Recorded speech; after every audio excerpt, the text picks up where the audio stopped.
ইবাদত করে। দেখে ফেলার পর বলতেছে, জিজ্ঞাসা করতে, আপনারা কি করলেন তখন?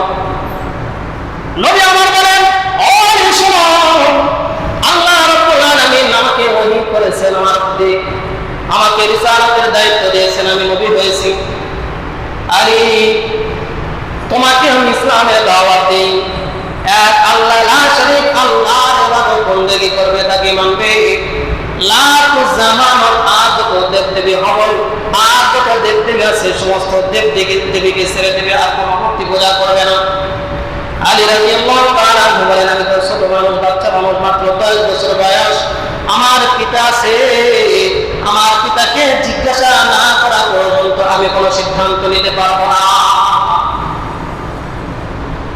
আমার আব্বা জানকে আমি জিজ্ঞাসা করবো ইহুদিদের নতুন ধর্ম, এই নতুন ধর্ম আমি গ্রহণ করবো, আমার বাপকে অবশ্যই জানাতে হবে।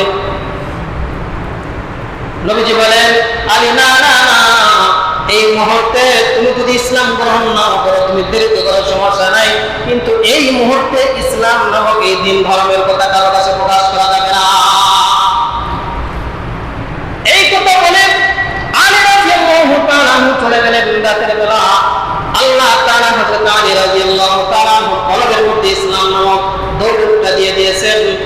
সকালবেলা ফজরের পর ঘুম থেকে উঠে নবীজির দরবারে চলে গেছেন।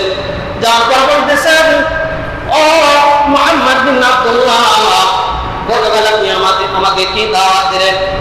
বলে, আলী, এক আল্লাহ লা শরীক, তার কোনো শরীক নাই, ওই আল্লাহ তাআলার ইবাদত বন্দেগী করবে, কোনো মূর্তি পূজা করবে না, লা পূজা আমাদের কোনো পূজা করবে না। আল্লাহর নবী সাল্লাল্লাহু আলাইহি ওয়াসাল্লামের দাওয়াতে আলী রাদিয়াল্লাহু তাআলা সঙ্গে সঙ্গে কালেমা পড়ে মুসলমান হয়ে গেলেন।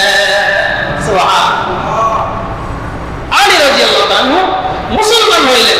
যখন নামাজের সময় হতো, সকালে সুন্নাত নামাজ, এখনো 5 ওয়াক্ত নামাজ ফরজ হয়নি, তখন দুইজন মিলে চলে যেতেন কোন গুহা, গিয়ে তারা ইবাদত বন্দি করে আবার বাড়িতে চলে আসতেন।